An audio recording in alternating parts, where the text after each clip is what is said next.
NOS. I need NOS. Neri, I need it by tonight.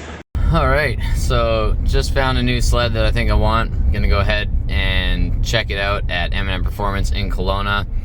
So stay tuned for that, see what it is that we're gonna get, and then we'll go out this weekend for the bingo run, test it out, give you my reviews on it. And this is coming from a 2015 Polaris Pro RMK 155-800 to this new sled. I think it's gonna be night and day difference, especially after, you know, this last weekend. It really took a beating. My sled is no longer happy, so I think this is gonna be the absolute best thing I can possibly get that's non-turboed. I don't know about a turbo sled. I rode both the Gen 5 SKIDOO this winter as well as the Boost, and the Boost was nice. I didn't like the Gen 5 chassis at all, but we'll do a little review and comparison once I ride this one this weekend. So stay tuned, let's go check it out. Let's do the big unveil of my new sled.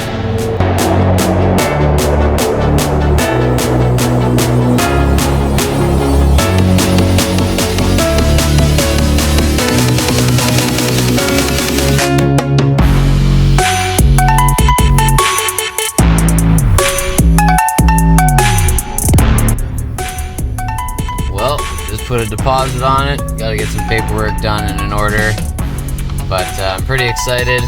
Got a few things I gotta still chat with the one sales guy about, but yeah, looks like this sled's gonna be happening. So I can't wait to take it out this weekend. We just gotta dump like 3 feet of fresh, so should be a really good time out this weekend. Plus we got the bingo rally too, so yeah, stay tuned. We got a good ride out this weekend and a good review on this versus the older Polaris, versus the Gen 5 SKIDOO that I rode this year, versus the Boost that I've also ridden this year. Alright guys, just got back from the shop, picked up the new sled. I'm super freaking pumped. So let's get this thing unloaded, show you all the goodies that I got with it, and do a quick review on what it looks like, show you guys what it's all about, and then we can get to riding it in a couple days. That's the biggest thing. I'm so excited.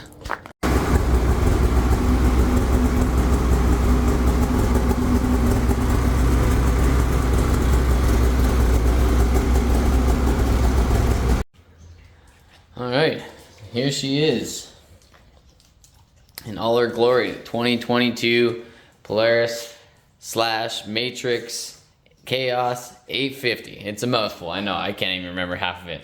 I'm super pumped. It's got the velocity shocks on it. It's got 7S display with GPS so I can track everything. This is gonna be amazing. Now, for some goodies I picked up at the same time, we got this essentials bag that we're gonna install here and put it on. And then we got some space for some beer and tools and whatnot. Also picked up a spare belt, so that's gotta go inside here, along with the plugs. Got a jug of oil. Got a spare battery for the little battery that runs the gauges. That's about it, just because it was not charged, so they gave me one for free, so shout out to M&M Performance for that. And then in here we got some hand guards, bark busters, whatever you want to call them. They're gonna hook on in here and go around to save some wind and snow buildup and everything like that, so it should help keep the hands a little bit warmer and snow out of the throttle block, because I was having issues with that pig on Sunday. But time to retire that old girl for this beauty. Now we got some other goodies in the bag here that they gave us. Let's check out what we got. Cozy. Toque. Lanyard. All our documents. The mount kit for the bark busters. And what I'm most excited about is some M&M Performance hot sauce. This one is spicy dill pickle. See if we can see it in some better light here. So that's one of the guys from M&M Performance. So we're gonna take that inside. And one more here. We got Kyle's World famous Dr. Pepper barbecue sauce. So this is the man I got the sled from right there. Kind of animated version of them. So I'm gonna go ahead and taste those because those look delicious. But yeah, gotta get all this stuff hooked up, ready to go. I'll give my review. I'll do a comparison between, you know, the 2020 Expert that I was riding this year from SKIDOO. Also do a review against the Gen 5 that I was riding this year, the Turbo. I didn't necessarily like that one a whole lot, but the power was unbelievable, but we'll get into that. I'll ride this thing first, compare it to the old sled, compare it to the new sled, compare it to a Gen 4 SKIDOO, and compare it to a Gen 5 SKIDOO, because I've ridden all of them this year. Anyway, I'm excited, it's home, got a new sled. I've been waiting for this day for a couple of years now. Mine's just been giving me troubles. There was, you know, handlebar deep powder last Sunday, and it just wasn't cutting it anymore. So hopefully this thing with a 165 track and the new Series 8 track itself, super light with the Slash tunnel, that's gonna make it lighter. Everything being light and me being light, this thing should work really good for me. So let's go ride. All right guys, it's time. Got it loaded up. Got the Brant bag installed. That was super easy. 2 bolts at the front, 2 bolts at the back. Not the Brant bag, the Essentials bag. Got the new North Okanagan Speed swag on. So check out shopnos.ca for that. I'll be dropping soon. This is just a sample. We got a whole bunch of clothes coming. But yeah, pretty pumped. Gonna go rip this thing up today, but first we got to make one stop, a little change of plans here. My buddy, he's picking up a new sled this morning too, so a little bit of a late start, but we're gonna get after it, get his sled, rip up the mountain, and we'll be able to compare the two. They're very, very similar, same year, so we'll check it out. So none of the guys know that I picked up a new sled, and they've been bugging me for days and days, sending me about 15 sleds for sale every single day, and I just keep saying, yeah, I'll get to it. Then I made a deal with Jared last night. I was like, look, you buy me some boot warmers or boot dryers, and I'll buy a new sled. And he said, deal, go pick one up right now. Little does he know, I already have one. So he owes me some boot dryers, but just about to roll up, meet with Daryl here at the Banner dealership to pick up his new sled, and he doesn't know. So I'm excited to see what his face is if and when he even notices my new sled in the back of the truck here. So Daryl's inside getting the paperwork done, but here's his new baby he's picking up today. Pretty fucking sexy if you ask me.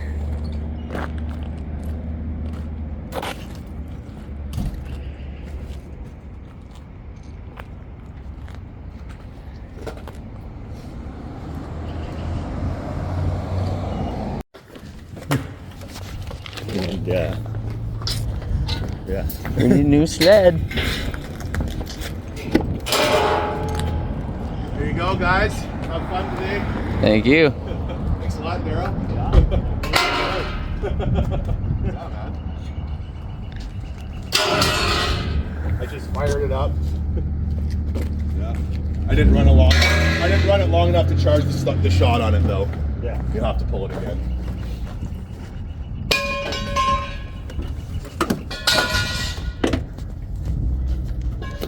Got all your gear? You headed straight to the mountain or what? Yeah. Daryl. Fuel and Yeah.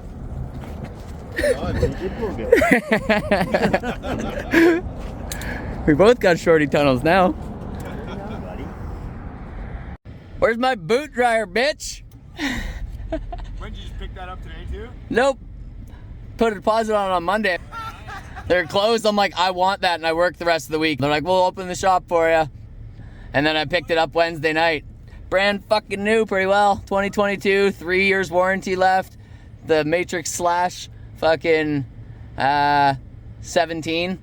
That's not bad. Yeah, well, I built and priced the same sled. It was 27. You gotta let me try that Slash chassis thing, buddy. I wanna try it. I'm so excited. I gotta get unloaded. Let's go. All right, guys. So we just got done riding this weekend. Now it's all parked back at home. It's time to do the review against the 2020 Expert I was riding versus Daryl's new sled that you saw, which is a 2022 850 Edge.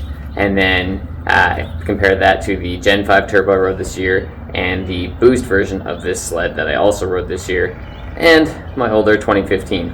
So if you're like me and you can't necessarily afford to go out and get a brand new sled and get, you know, a $30,000 sled on finance, or you're a pro rider, this is for people that, you know, just you need to upgrade slightly, want to get something slightly used but maybe still has warranty, like me upgrading from a 2015 that is just punched to this new machine here, it was a hard toss-up between what I actually wanted to get. So in my comparison, I did do a bunch of recording this weekend. However, I kind of crapped the bed when I went to review the footage. It was all in like hyperlapse mode, so I had a bunch of riding reviews while I was riding, speaking about how each sled felt, because I rode Daryl's new Edge 850 as well as this one, so I was kind of doing some commentary. And when I went to review the footage after the weekend, well, it's all useless, as you can see here.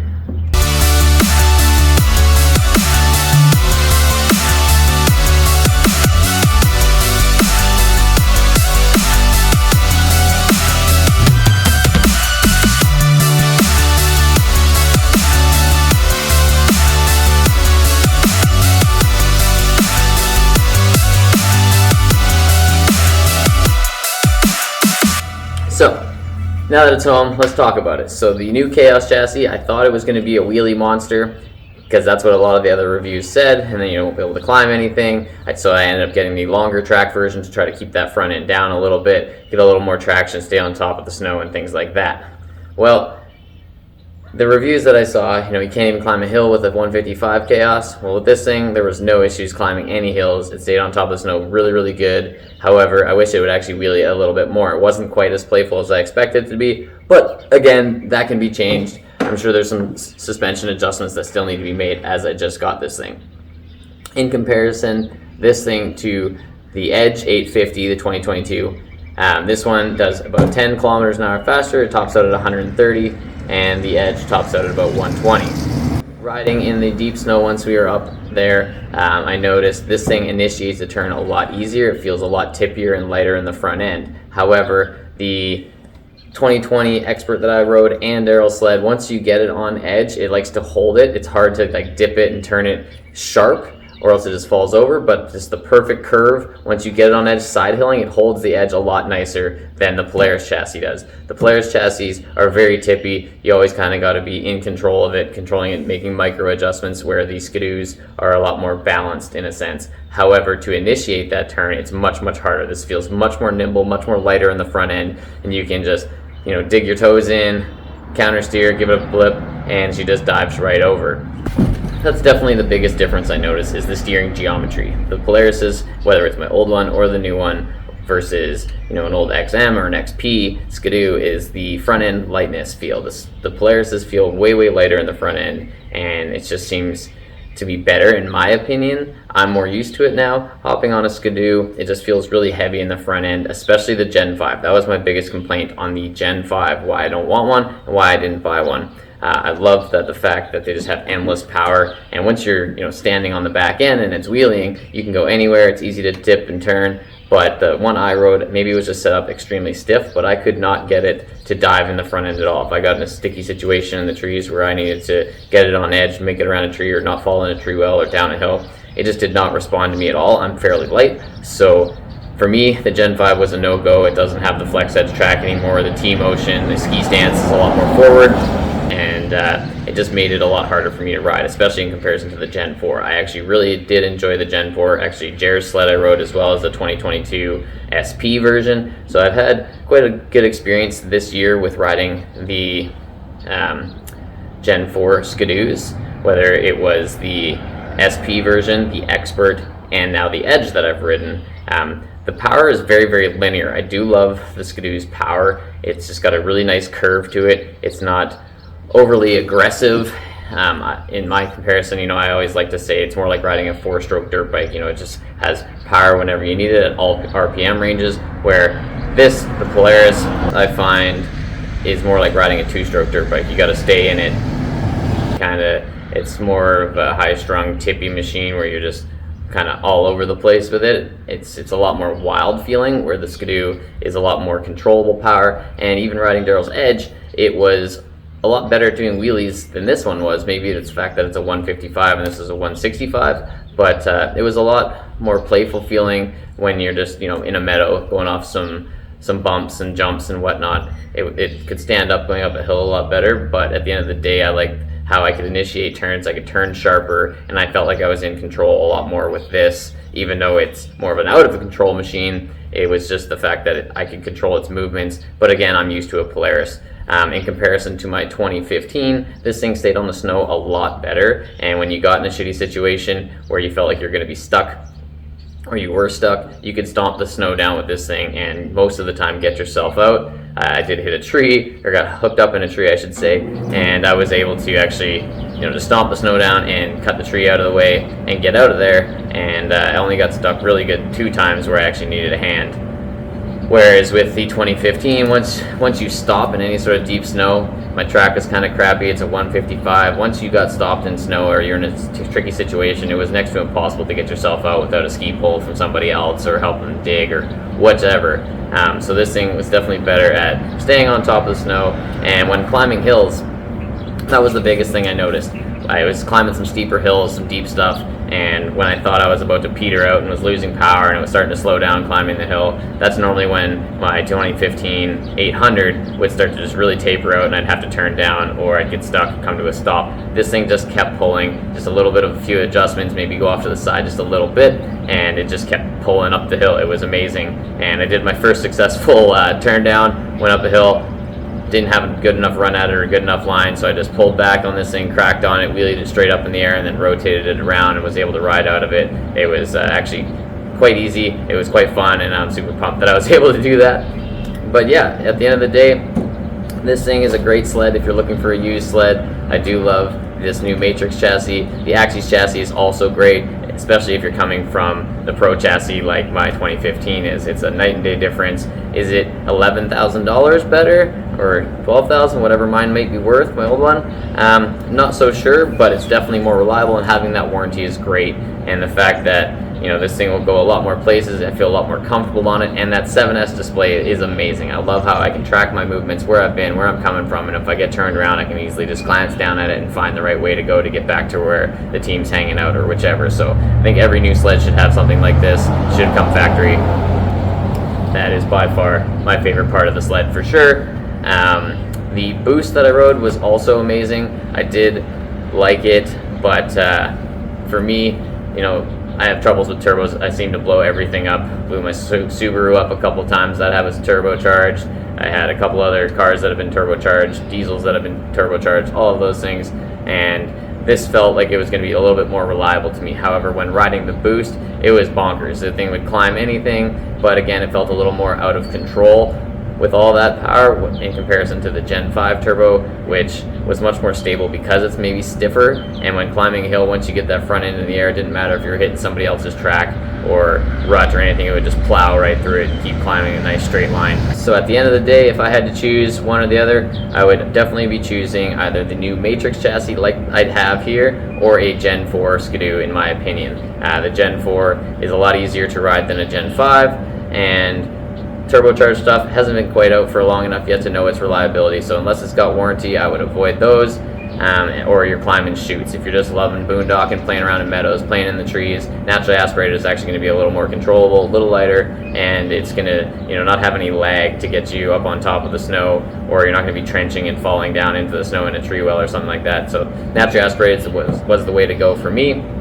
I do really like the 850 SKIDOOs as well, but for somebody light like myself, they're just a little heavy in the front end feel and a little bit harder to initiate turns or have exact movement of where you want to go in a turn. But once you're trying to side hill, I like the SKIDOOs better than the Khaos chassis that I'm riding now, and better than obviously the 2015 that I was riding before. Now, did I notice any noticeable difference between the Gen 4 SKIDOO SP, Edge, and Expert? Not a whole lot of difference in my opinion, but again, it can all come down to suspension setup, how it's dialed in. Everyone was slightly different, different track lengths. The SP was a 165, the Edge is a 155, and the Expert that I was riding, I can't remember off the top of my head what track length it was, but they were all very enjoyable, and the power curve is very, very good on the Gen 4 SKIDOOs. And the clutch engagement, that is the one thing I want to touch on, is my biggest complaint about this sled. And the difference between the Gen 4 SKIDOO and the new Polaris is the clutch engagement RPM. When you're stopped in the trees looking for your right line, because I'm no pro rider, I can't just make split-second decisions and make it through anything. So if you're like me and you're just average rider, the Polaris clutch engagement is way too high. It engages at like 4,200 RPM. I'm gonna try and lower that down a bit because it is way too aggressive. It can cause it to trench, or it clunks in real hard, or it just takes off if you're trying to take off nice and smoothly. It just doesn't do that. The Gen 4, I find, with that linear power curve and the earlier clutch engagement, you can come to a stop in the trees and then just kind of pick your line and slowly pull away without trenching or getting stuck. So when it comes to getting stuck and being in the trees or in deep powder and you're trying to pick a right line in a tight, sticky situation, the Gen 4 is better, in my opinion, than the Polaris. But the Polaris is just a lot more playful feeling, and the Gen 4 SKIDOO is just a lot more sturdy feeling. But yeah, so there's kind of my review on everything that I've ridden this season. I don't think it's over. It is starting to get nice outside here. However, still lots of snow up in the mountains. We have almost 12 feet of snow here. We're not getting hammered quite like California is, but we've gotten quite hit with snow, and it's been great, and I think it's still gonna keep coming, so we'll get out a few more times on this. Hopefully I can get some good footage and not actually just have it on hyperlapse mode or whatever mode I had it on there. Get some good footage of this, keep playing with it. Obviously, every sled that I've ridden, you gotta kind of get used to it before you can really give a true, honest review on it, I feel. But I think it's also quite honest, when you're not used to any sled, you get to hop from one to the other, then it's an unbiased opinion. But it's still somewhat biased because I've been on the 2015 Polaris, and the steering geometry is still very similar. It's still, not as stiff in the front end like the SKIDOO, where you can't even turn the skis if you're at a dead stop. This thing, the front end is super light feeling and initiates real nice and easy, but it's a lot tippier and wild once you're over there. But yeah, make sure you subscribe, follow along, give some more reviews, see how this thing lasts. We might actually give it away in the year for next season. We got some merch dropping real soon. Here's our Eat, Sleep, Rap, Repeat shirt that just came in. This is the sample one. I just got it yesterday. So yeah, if you like this, it's got some mountains in the background. It's real comfortable, real soft. It's a good hoodie. And as you've seen earlier, I got the NOS flagship hats, and I also got some NOS flagship t-shirts and a bunch of other stuff. So stick around, hit that subscribe button. We're going to be doing a bunch of giveaways soon when we drop our merch line on the website. We're going to give away some toys, and by toys I don't just mean toys. I mean we're giving away bikes. We're going to give away some sleds. Eventually we're going to give away cars. So make sure you follow along, hit that subscribe button, and then you can be a part of all these giveaways. And all you got to do, buy some merch, and you can win it for free. So this is a Canadian giveaway, Canadian company, and because we're fresh and new on the merch game, it's going to be very limited people buying, so your chances are going to be super great to actually get anything that we're giving away. So spend the 45 bucks on a t-shirt and win yourself, the first draw we're going to do is going to be a bike. So it's going to be, an $8,000 win for a $45 shirt and maybe 400 entrants. Who knows? Maybe this will take off and there'll be lots more, but I feel like you'll have a really, really good chance of winning if you get on this first few draws even. And yeah, maybe one day we'll give this thing away too. So stay tuned, stick around, hit that subscribe, hit that like, and we'll see you next time.